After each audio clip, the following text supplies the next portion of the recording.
Alright, so the year was 1993, and Bruce Dickinson, after sticking it out on the Fear of the Dark tour, decided to pursue a solo career full-time and left Iron Maiden. These three songs are some of the one-offs that the band decided to perform in the studio, releasing as various B-sides in their traditional fashion. Again, they're not among their best songs, but we're going to take a look at them anyway. And so, without further ado, I present to you the Singles Collection number 6, or known as the Fear of the Dark B-sides. Salutations, my fellow humans, as today we take a little glimpse into the B-sides territory of Iron Maiden's career. I wasn't even aware that Iron Maiden had recorded so many one-off tracks throughout their career until I was on my honeymoon in 2007. My wife and I had gone to Pittsburgh to see Rush in concert on the opening leg of their Snakes and Arrows tour in late June of 2007.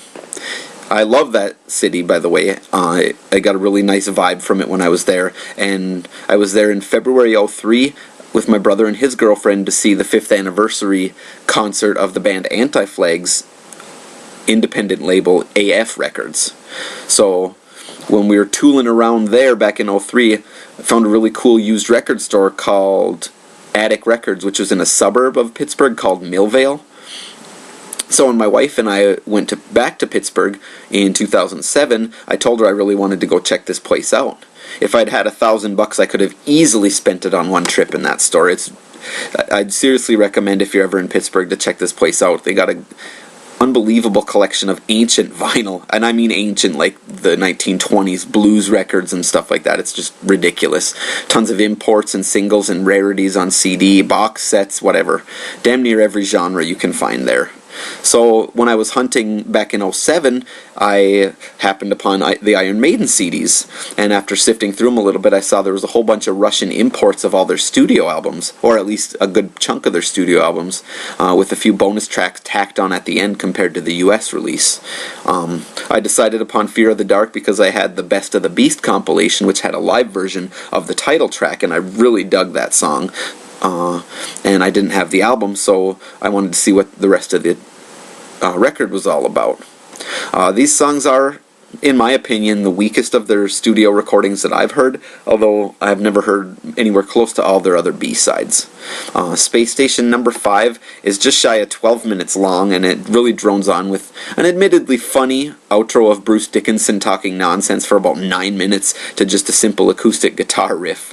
And Roll Over Vic Vela is a take on the Roll Over Beethoven. Technically it's a cover, I guess, but it's very different in certain ways too. I Cant See My Feelings is also a cover, but of a song by a band called Budgie. It's a British rock group of some sort. I've never even heard of them before. I looked that up recently, but it's the best out of the three. Alright, so shall we get on with a glimpse into Iron Maiden's lighter side with the Singles Collection number 6? Let's get started.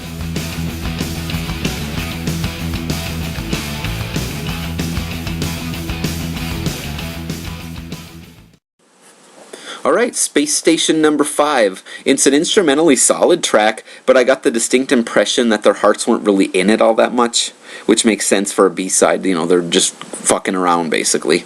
It's got some groovy riffing for the verses, but the vocals are fairly weak by Bruce, and it concludes the main part of the song with a funny calling the race kind of ending. It's goofy, but it's kind of lewd and vulgar at times. But in any case, the bulk of the song is goofy, and it's just ends the most of the song is this spoken word nonsense. Bruce, talking about Nico and just ripping on him and just raving basically to an acoustic guitar backdrop, which is funny, but it carries on for so long it really bogs down the vibe of an overall weak song anyway. So, let's take a look at what I gave it. And Space Station number 5 receives a 5.25 out of 13.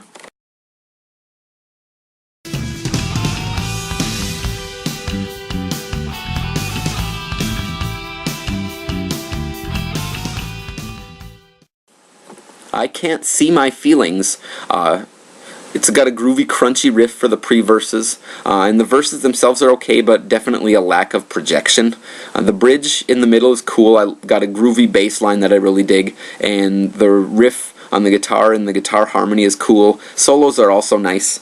Understandable that as a B-side it would lack a certain dimension, but you still know that they love doing just some jams in the studio and having fun, and I got the fun vibe out of all these songs anyway.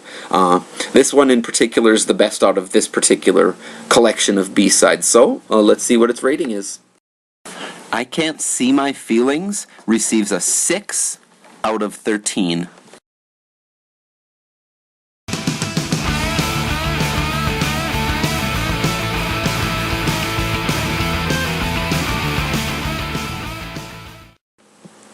Alright, Roll Over Vic Vela. The intro and there's an outro with Vic Vela himself. There's a recording of him just ranting about random things. But it does take up a bit of the track time and it drags on a bit, even though it is funny to listen to. There's a solid vibe. Seems fairly faithful to the original, but of course the funny voice clips are spliced in throughout the song. The gruff vocals suit the vibe well, but not a whole lot of projection by Bruce. The solos in the middle are also pretty groovy. Riffing is solid, but again, not a lot of depth to them. I like the staggered tempos during the final chorus too. It adds a nice little jaunty vibe to it. So, let's see what I gave it for a rating. Roll Over Vic Vela receives a 5.5 out of 13. Okay, so there you have the 3 B-sides off of the Singles Collection 6, or the Fear of the Dark B-sides. And now we're going to take a look at its average rating as well as its obligatory ranking, how it relates to the 15 studio albums. So here we are. And the Fear of the Dark B-sides receives a 5.58 average rating, and obligatorily ranking it 16th out of 15 studio albums. Alright, so as you can see by the ratings, quite below average for them, but I wasn't expecting some gems. Although, that being said, I have heard some really good B-side recordings by them. Maybe sometime in the future I'll dip into that vault, but for now, these are the only B-sides that I'm doing, so thank you for watching, and I'll see you guys next week with The X Factor, a new era, as it were, in Iron Maiden's history. So, take care, and I will see you in 1 week. Bye-bye.